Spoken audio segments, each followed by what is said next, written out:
తెలంగాణలో రేపటి నుంచి సవరించిన భూముల విలువలు అమల్లోకి రానున్నాయి. కొత్త రిజిస్ట్రేషన్ విలువలు అమలు చేయాలని ప్రభుత్వం నిర్ణయించింది. మార్కెట్ ధరలకు అనుగుణంగా భూముల రిజిస్ట్రేషన్ విలువలను సవరణ జరిగిందని అంటోంది ప్రభుత్వం. భూముల మార్కెట్ విలువల సవరణ శాస్త్రీయంగా హేతుబద్దంగా చేపట్టామని స్పష్టం చేశారు మంత్రి పొంగులేటి. భూములు ఉన్న ప్రదేశం ఆధారంగా మార్కెట్ విలువలో మార్పులను సూచిస్తూ తహసీల్దార్లు, సబ్ రిజిస్ట్రార్లు ప్రతిపాదనలు పంపించారు.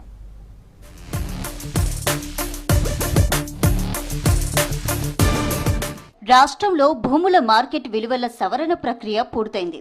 ప్రభుత్వ విలువల మధ్య ఉన్న వ్యత్యాసాన్ని సమగ్రంగా పరిశీలించి కొత్త విలువలను ఖరారు చేసింది.